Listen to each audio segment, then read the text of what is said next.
manguera, que arrojaba el petróleo en vez de agua. Siempre ha sido así. El cuartel de bomberos, nuestro trabajo. En los viejos días, antes de que las casas estuviesen totalmente a prueba de incendios, ¿no se dedicaban los bomberos a apagar incendios en lugar de provocarlos y atizarlos? Es el colmo. Stoneman y Black sacaron su libro guía, que también contenía breves relatos sobre los bomberos de América, y los dejaron de modo que Montan, aunque familiarizado con ellos desde hacía mucho tiempo, pudiese leer, establecidos en 1790 para quemar los libros de influencia inglesa de las colonias. Primer bombero, Benjamin Franklin. Regla número 1. Responder rápidamente a la alarma. 2. Iniciar el fuego rápidamente. 3. Quemarlo todo.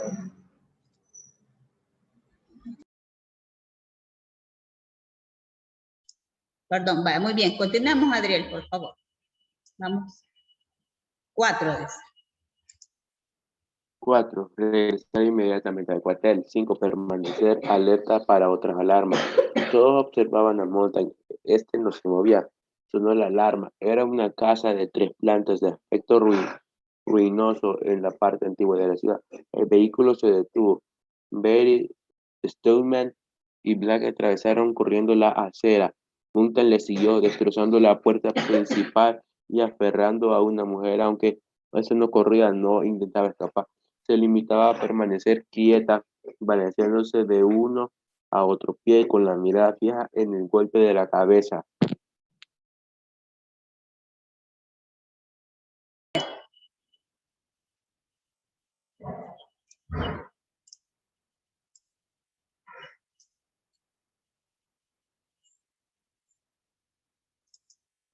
Vale, vamos.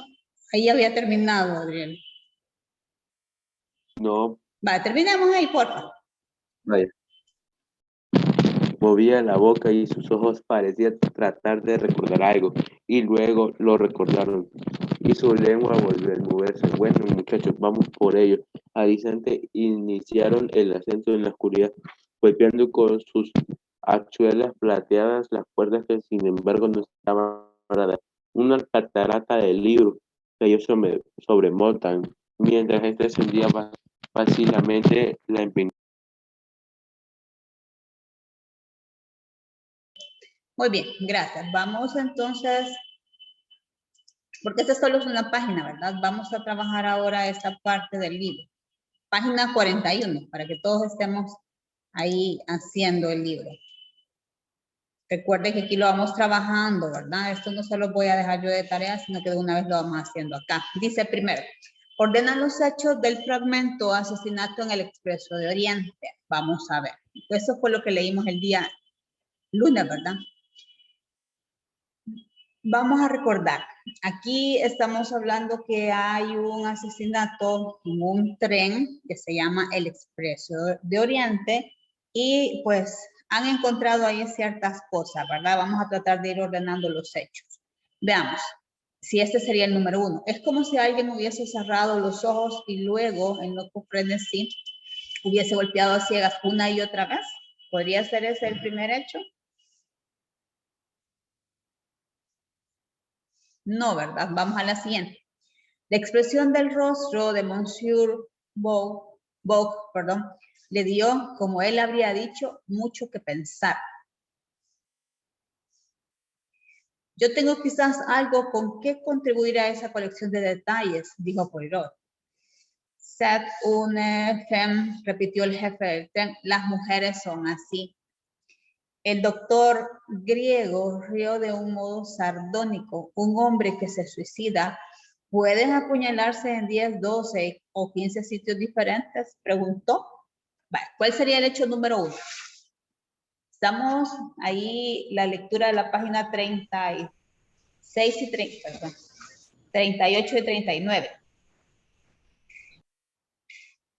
¿Cuál sería el primer hecho? En este caso, donde dice la expresión del rostro del Monsieur Bock. Este es el número 1. La expresión de Monsieur, el rostro de Monsieur Bock le dio, ese es el primero. Ajá, muy bien. ¿Y el número 2, ya lo logramos identificar? El doctor griego. Muy bien, donde comienza aquí, el doctor griego. Aquí escribe el número 2, por favor. El número 3. Es como si alguien hubiese cerrado los ojos. Excelente. El número 4 sería acá. Yo tengo quizás algo con que contribuir. Este es el 4. Y el 5 entonces sería este, ¿verdad? Donde dice sets una FM, repitió el jefe de tren. 5. Entonces el orden quedaría así, ¿verdad? 3, 1, 4, 5, 2. ¿Estamos bien hasta ahí? No, señor. ¿Mm?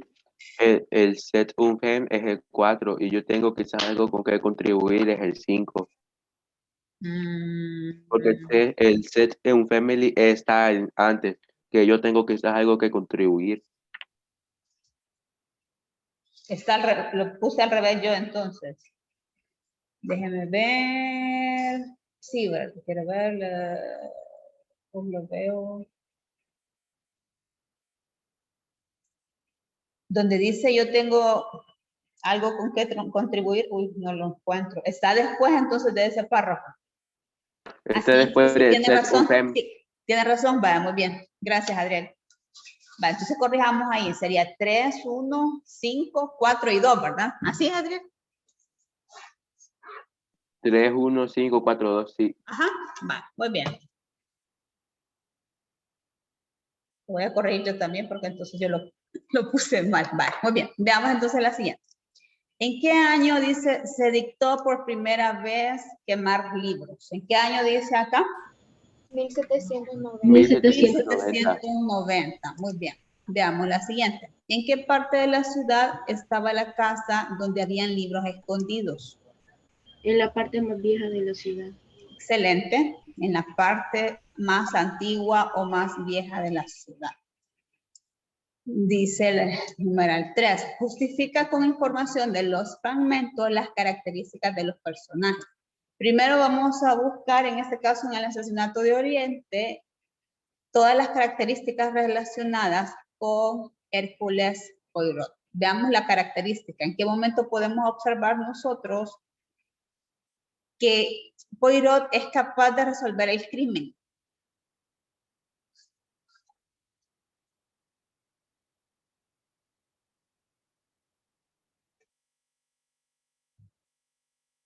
Vale, Cuando ya tiene todas las pistas. Ajá. Cuando este señor, Monsieur Bow, no sé cómo se pronuncia, perdón, le pide a Poirot que resuelva el crimen, ¿verdad? Porque si no, dice que va a llegar por ahí la policía francesa y todo eso se va, por el lugar donde estaban, ¿verdad? Se va a volver como que mucho, se van a atrasar mucho, ¿verdad? Se haría muy, muy complicado. Esa sería una parte. Dice, la segunda, ¿le gusta expresar sarcasmos o ironías?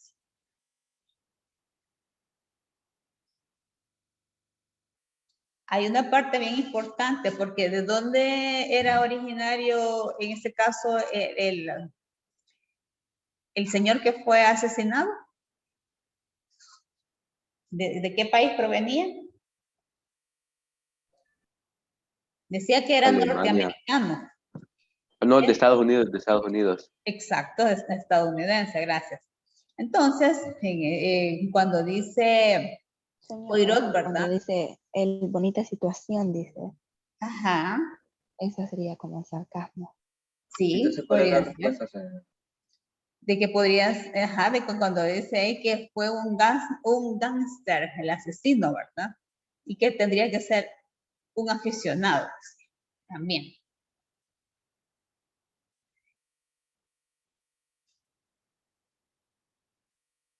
Muy bien, dice, presta atención a los detalles. ¿En qué momento podemos ver que se da esa situación? En la ventana y la puerta. Muy bien.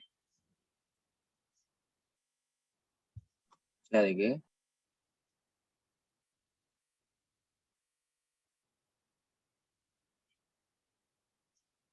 Vale, por ejemplo, cuando se percató de que estábamos dentro del tren, que alguien se iba a desmayar.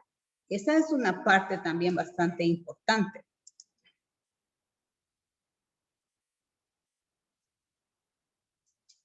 donde se ve que en este caso Poirot presta atención a esos detalles. Y hay bastante, ¿verdad? De hecho, hay más detalles. Señor, ¿puede repetir el de le gusta expresar sarcasmo o ironía? Va, muy bien. Aquí estamos hablando que él expresa de que quien asesinó a esta persona podría ser un gángster o y tendría que ser un aficionado, ¿verdad? Desde el punto de vista de Poirot, ya como detective.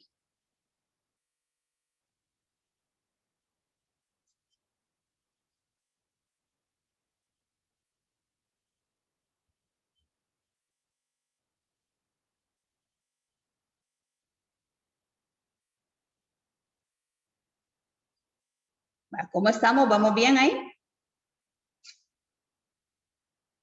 Señor, Sí. ¿cuál dijo que era prestar atención a los detalles?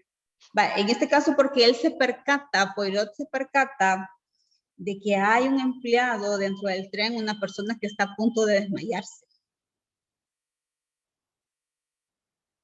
Ahí podemos hablar, por ejemplo, también cuando él menciona de que está abierta la ventana del vagón, ¿verdad? ¿Qué pasaba ahí?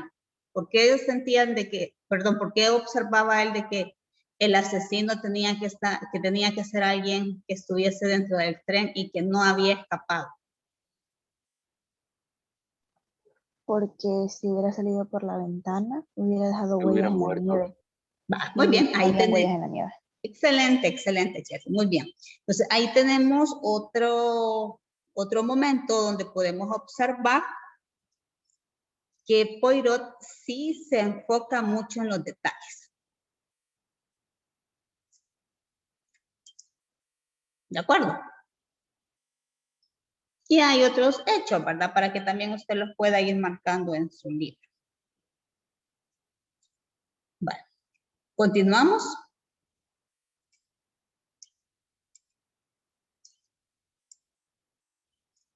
Vamos a hablar entonces ahora de Montag ya como personaje de Fahrenheit. ¿Qué sucede en este caso? Vamos a ver qué características, que es lo que acabamos de leer, donde él trata de ponerse en lugar de los demás. ¿En qué momentos? Cuando El le hombre queman que- la casa O al cuando señor. el hombre de la cuya biblioteca lo liquidaron. Ajá, correcto, muy bien. Cuando quemaban lo de la casa, ¿verdad? Cuando él está recordando que los bomberos realmente en un inicio no hacían incendios, ¿verdad? Sino que los apagaban. ¿Obedece la ley? Perdón, no sé si voy muy rápido. Me dicen, por favor, si vamos muy rápido. Señor, ¿puede repetir la primera? Vamos, bien. Aquí estamos diciendo, ¿verdad? Donde observamos que Montag se pone en lugar de las demás personas cuando están quemando, muy bien, la casa, ¿verdad? Los libros de esta persona. Y también cuando él recuerda que los bomberos realmente no quemaban, sino que apagaban los incendios.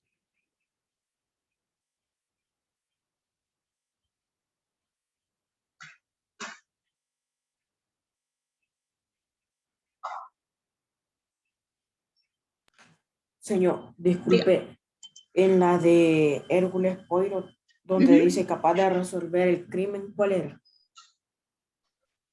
Capaz de resolver el crimen. Cuando Monsieur Bogue le pide que resuelva el crimen.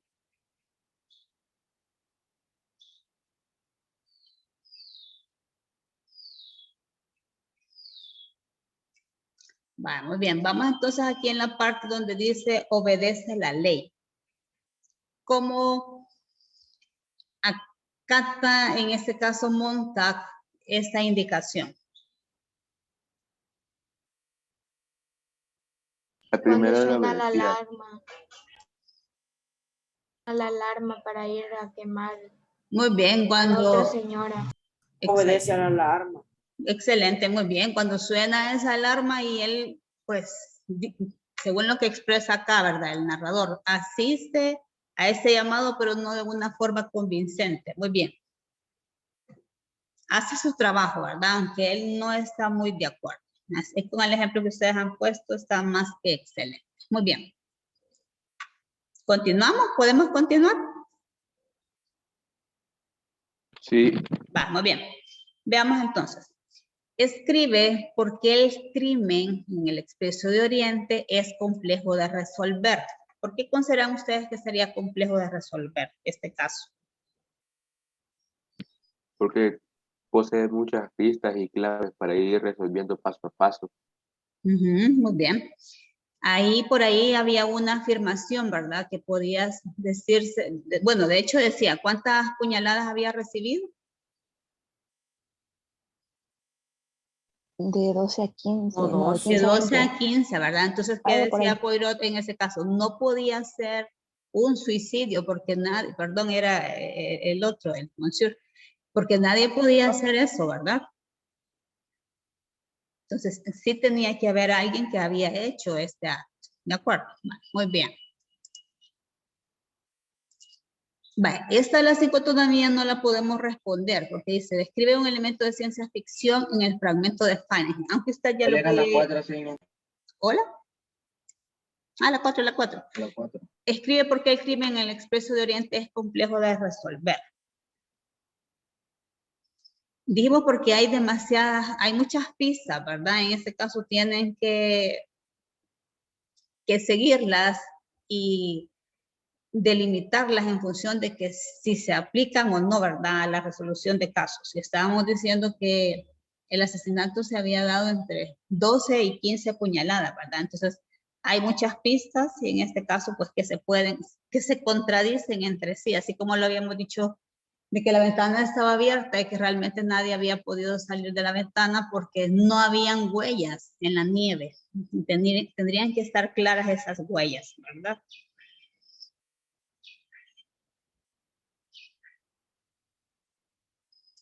Aquí sí podemos ir avanzando, ya lo vamos a ir estudiando, ¿verdad?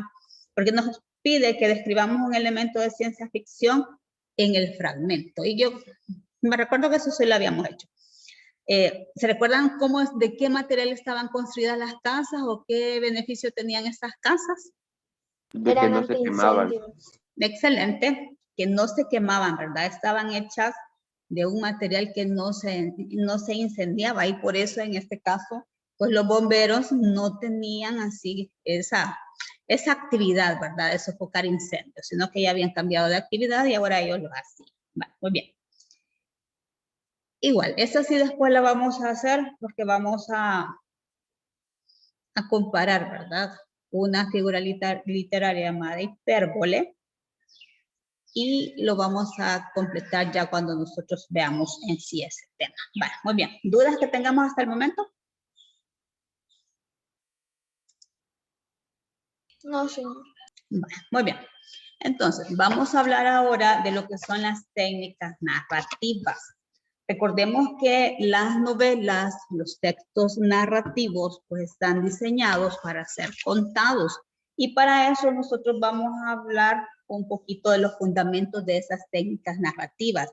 Es bien importante porque pues todo esto implica un orden, ¿verdad? No es, digamos, que a lo loco vamos a ir nosotros escribiendo, ¿verdad? Definitivamente los escritores tienen que tener un orden en sus ideas, no siempre lo escriben en una primera impresión, ¿verdad? Sino que ordenan sus ideas y ahí sí es como le van dando forma a los diferentes textos. Y es lo que pues nosotros vamos a ir descubriendo, ¿verdad? Estas técnicas narrativas y para ello pues es muy importante siempre que nosotros recordemos, a la par de lo que vamos leyendo, también estas técnicas que no es algo nuevo, ya lo vamos a ir repasando para que también usted lo vaya teniendo en cuenta. ¿De acuerdo?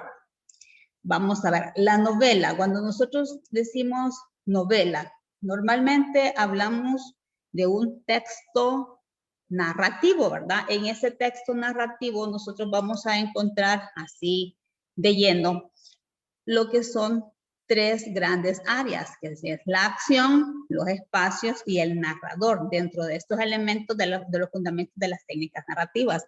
Ahora bien, ¿qué es lo que hacen estos fundamentos? Estos son métodos ordenados que utilizan los escritores. Vale, por ejemplo, en el caso de Fahrenheit, cuando nosotros leímos Fahrenheit, pues estábamos viendo que es una novela de ciencia ficción, una novela futurista, pero que nosotros fácilmente podemos identificar los tres momentos de una acción, que es el inicio, el nudo y el desenlace. Vale. Y esto es lo que vamos a ir explicando en cada una de estos esquemitas. Cuando hablamos de la acción, hay una exposición que para nosotros es el mismo planteamiento, el inicio, la intriga. ¿De qué otra forma entonces le llamaríamos a la intriga? Nudo. Nudo, muy bien. Y el desenlace o final. Ahora bien, estos elementos dentro de estas técnicas narrativas son bastante importantes porque si yo le quito la intriga a la narrativa en sí, ¿podríamos decir que tengo un producto final completo? No. No. No, ¿verdad? Entonces no lo podemos obviar, nosotros somos capaces de hacerlo. Vale, por ejemplo, lo que vamos a ir aplicando un poquito también a lo que decíamos dentro del texto de lo que era Atlaunca, lo que leímos el día de ayer, de el teponahuista de la corte de Atlacá. Veíamos en este caso la exposición. Nosotros estábamos conociendo quiénes eran los personajes. Estábamos hablando que está Atlaunca, que era un chico, ¿verdad? Perdón, que estaba dentro de la corte del rey, y teníamos a Cipatli, que es la princesa. Entonces, dentro de la exposición, este planteamiento, estamos conociendo a los diferentes personajes. A ver, ¿alguien que tenga por ahí a la mano la historia? Porque decía, entre el oro, la corte reía. Bajo aquel desfile de música y plumas, se estaba muriendo la pobre princesa. Ya el rey no escuchaba sus risas sonoras y estaba muy triste. Se estaba muriendo de tanto llorar. La laguna verde de aguas estancadas en su playa blanca, a la luz de la luna, la oía llorar. Allá, en el boscaje, perdida y huraña, gustaba en las tardes de fiesta y de baile llorar bajo toldos de lirios en flor. Estaba muy triste, la corte no oía su risa, sonora poblar las armonías del rudo festín. De noche y de día lloraba. Entonces, dentro de la historia, lo que leíamos el día de ayer, nosotros podemos ir armando estas acciones para la exposición, la intriga y el desenlace. Veamos un hecho que usted se recuerda de la intriga de esta historia, ¿cuál sería?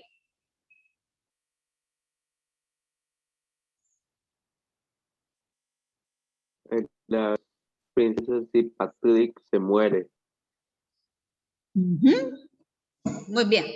¿Qué más?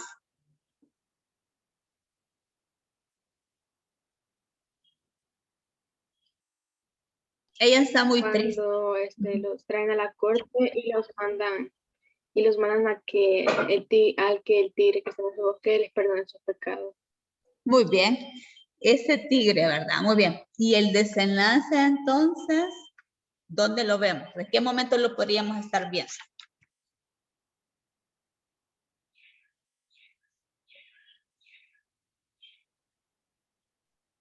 Que la luna no más lo sabía y no lo contaba. Muy bien. Como aquella mano de la alta torre del negro castillo deshojaba. Muy bien. Entonces, de hecho estamos recordando, ¿verdad? Lo que ya habíamos leído. Donde, pues los condenan, ¿verdad? A estos jóvenes, lo que decíamos, por el hecho de que son de diferentes niveles y están enamorados, y los mandan a este bosque, muy bien, y que el tigre entonces les va a dar su sentencia. Entonces, dentro del desenlace nosotros podríamos decir que hay un final, ¿cómo decirlo esto? Un final así como que muy terrorífico o un final que queda abierto, porque aquí es donde va el desenlace.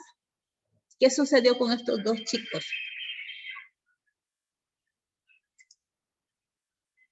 Con Cipatli y con Atlaumpa.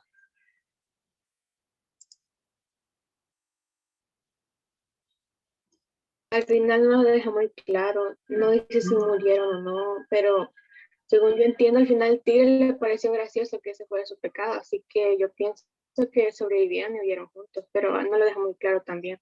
Muy bien, aquí, excelente, aquí es donde vamos observando, ¿verdad? Cómo a través de estas historias, de estas narraciones, estamos rescatando lo que es nuestra cultura salvadoreña, ¿verdad? ¿Qué es lo que pretende Miguel Ángel Espino al escribir esta recopilación de historias? Que nosotros, pues, logremos interiorizar, ¿verdad? Esta cultura salvadoreña nuestra, que por rato se nos olvida. Entonces, muy bien, ahí nos quedamos con un final feliz y ese es el desenlace. Veamos entonces ahora los espacios. Dentro de los espacios, que es el siguiente elemento, aquí tenemos, podemos hablar del ambiente social, el ambiente físico y el ambiente psicológico. Vaya, esto lo tenemos en la página 42, creo que no les dije en qué página estábamos para que lo vayamos viendo. El ambiente social, aquí dice cómo está organizada la sociedad. Si yo lo retomo a Tlaunca, ¿qué sociedad es la que nosotros estamos conociendo a través de esta historia? ¿Cómo está organizada esa sociedad?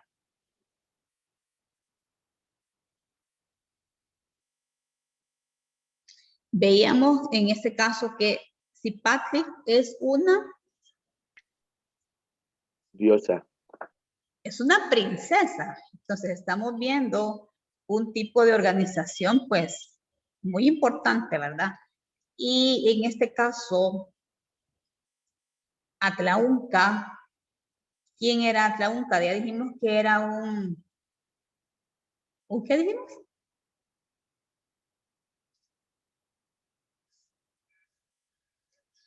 Alguien que trabajaba en la corte, ¿verdad? Como un siervo, un servidor en este caso. Entonces, estamos viendo esa organización de la sociedad. El ambiente físico, vamos a hablar aquí, si nos está presentando la ciudad, dónde se está desarrollando, en qué lugar se desarrolla la historia, dice. El lugar físico.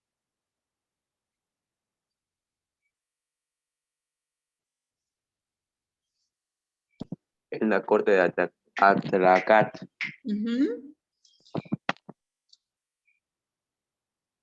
Y toda la historia en que, bueno, en aquel momento, ¿verdad? ¿Cómo se le llamaba aquí a este territorio donde estamos nosotros actualmente en El Salvador? ¿Cómo se le llamaba en ese momento? ¿Cómo se le conocía? En Cuscatlán, ¿verdad? Ahí, por ahí lo mencionan, en Cuscatlán.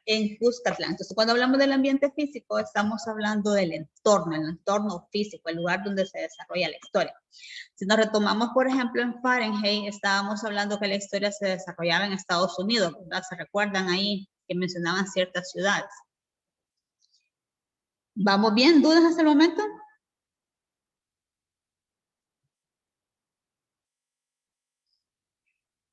No, señor. Muy bien. Veamos entonces el ambiente psicológico.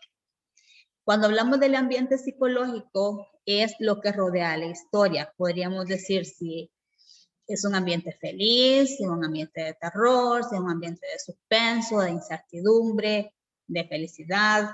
En este caso, por ejemplo, si estamos hablando de un ambiente psicológico ya en Atlaunca, ¿cómo lo podríamos nosotros expresar? ¿Qué ambiente es el que predomina en este caso, en la historia?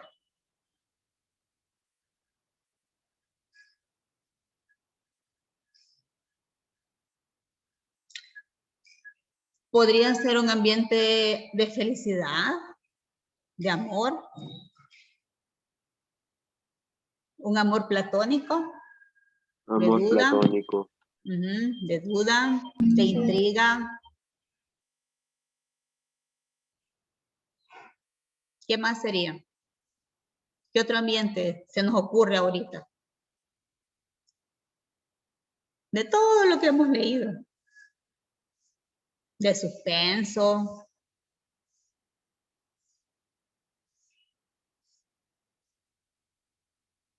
Ujú. Entonces, aquí estamos viendo un ambiente, perdón, entre una mezcla de pues incertidumbre, ¿verdad? Porque estamos ante una sociedad bastante dura, que estamos viendo que no permite que esos jóvenes puedan vivir su amor, ¿verdad? O sea, estamos viendo una sociedad bien tajante con sus leyes. Y entonces, como ellos no los quieren juzgar y no los quieren condenar, porque ya de una vez, si en el momento que ellos los expulsan, ¿verdad? De su comunidad y los mandan al, ¿cómo se llama? Al bosque, pues entonces ya estamos viendo que hay un dictamen bastante fuerte, ¿verdad? Así también como lo podíamos leer cuando leímos Lolot, ¿verdad? El nahualista Chontal. Entonces, el ambiente psicológico definitivamente se vuelve bastante importante porque es lo que rodea el ambiente social, cómo nosotros los seres humanos realmente condenamos, ¿verdad? Sin ponernos en el lugar de estas personas. Y la historia lo presenta así. Entonces, un ambiente pues bastante incertidumbre, ¿verdad?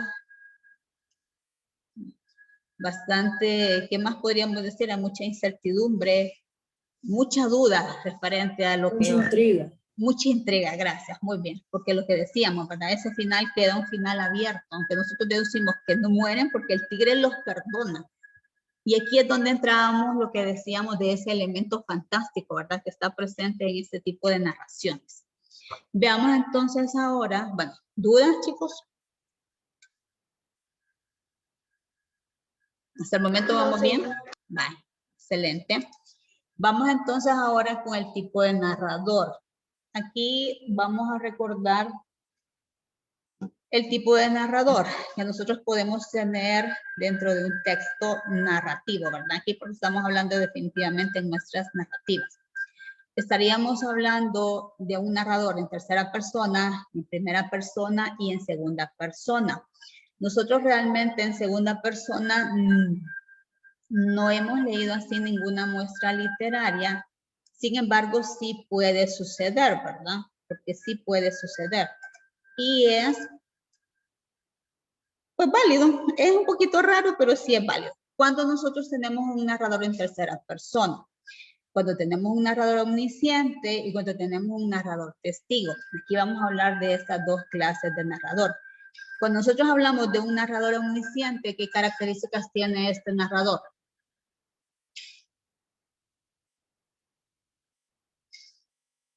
¿Quién se recuerda? Ya dijimos que va a estar... Que el omnisciente conoce todos los detalles. Muy bien. Cómo se sienten los personajes y todo eso. Excelente, conoce todos los detalles, conoce los personajes, conoce los sentimientos. No participa en la acción. Sí, de hecho sí, correcto. Podría no participar, sí, porque es alguien externo, ¿verdad? Que está observando todo y nos está narrando todo. Muy bien. En el caso, por ejemplo, acá de Atlaunca, podríamos estar hablando de un narrador en tercera persona omnisciente. Sí. Sí, correcto, ¿verdad? Muy bien. Entonces, ahí es donde, ¿por qué? Porque sabemos, o sea, desde el momento que nos dice que si Patrick está triste, que está llorando, es porque conoce perfectamente a los personajes. Muy bien. Un narrador testigo, que también se presenta en tercera persona. ¿Qué características puede tener un narrador testigo? Estuvo presente, pero solo como observador. Muy bien, Ajá, es un narrador presente y como sabe lo observador. que ve, solo sabe lo que ve. Solo sabe lo que ve. Muy bien. O lo que le cuentan, ¿verdad? Ahí también podríamos tener esa variante. Entonces, en este caso, si estamos hablando, por ejemplo, del asesinato en el Expreso de Oriente, ¿pudiese ser un narrador testigo? Sí. Sí. Correcto, muy bien, porque en este caso estamos hablando con el asesinato en el Expreso de Oriente, Pregunto, ¿Poirot es el que está contando la historia? No. No, ¿verdad? Muy bien, no. Alguien más está observando todo, entonces está aquí, tenemos ese narrador testigo. Así como lo veíamos, por ejemplo, en el caso también de todas las historias de Sherlock Holmes, ¿verdad? Todas las historias que tienen que ver con cuentos policiales. Y también la de Shackleton, Expedición Sí, a la también. Antártida. Bueno, pero en Shackleton lo veíamos como omnisciente, ¿verdad? Porque ahí, bueno, es que testigo sería desde el punto de vista ya de un personaje dentro de la historia, pero aquí no. En Shackleton era omnisciente. Vamos a recordar. Va, muy bien. Y hablábamos de un narrador en primera persona.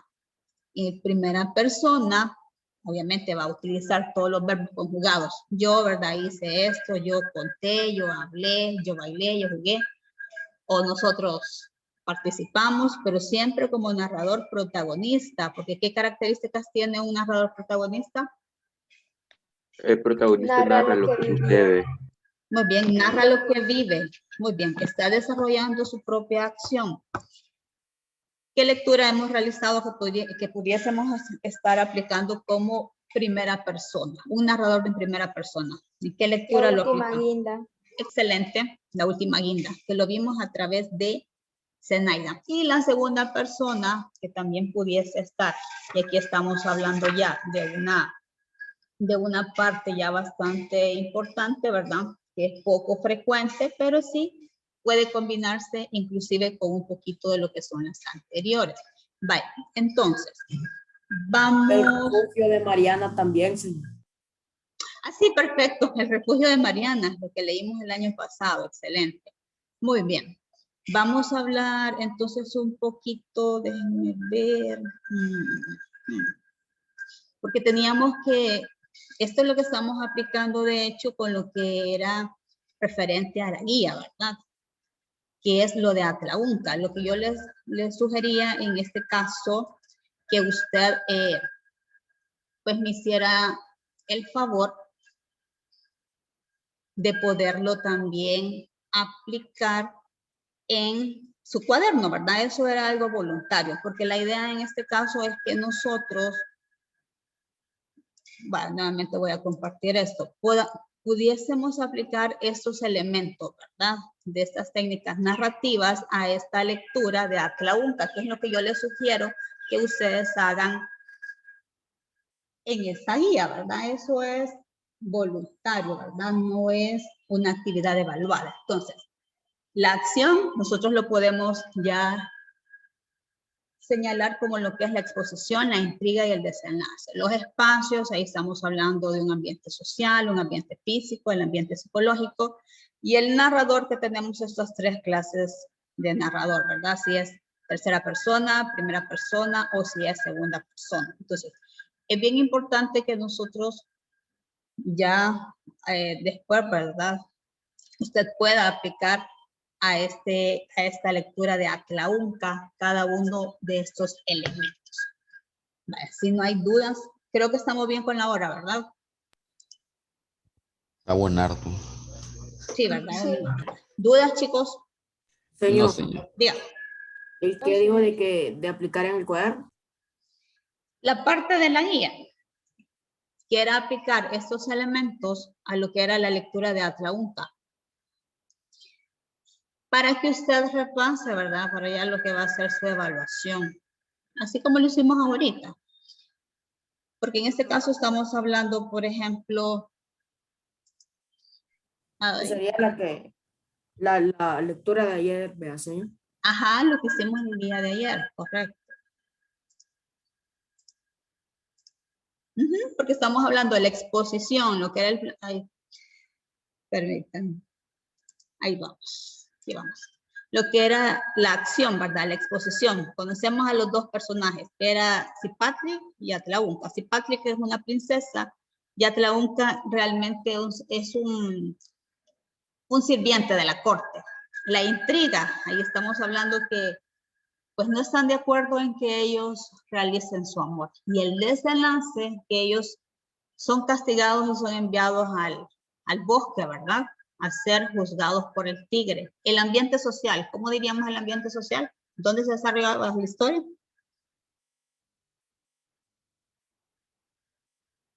En el bosque. En Uzcatlán.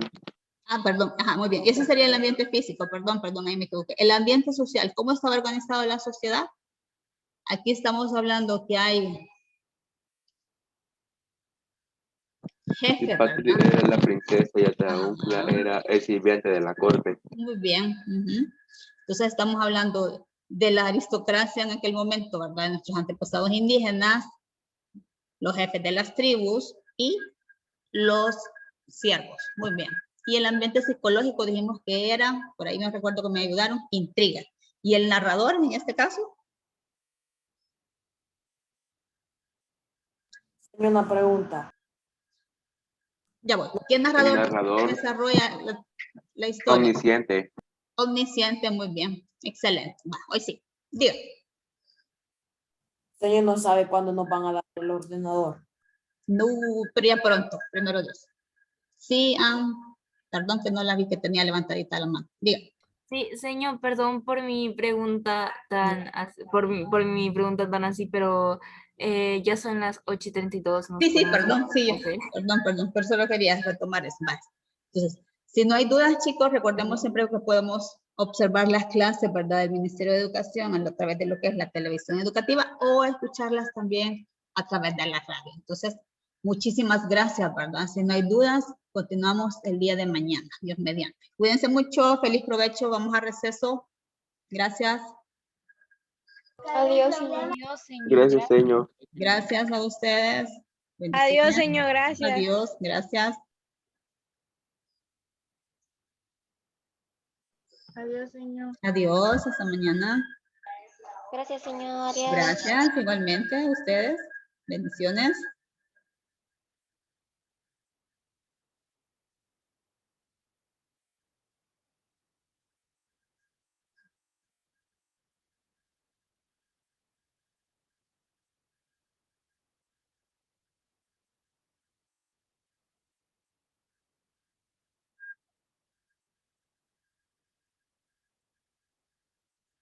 Hola, chicos.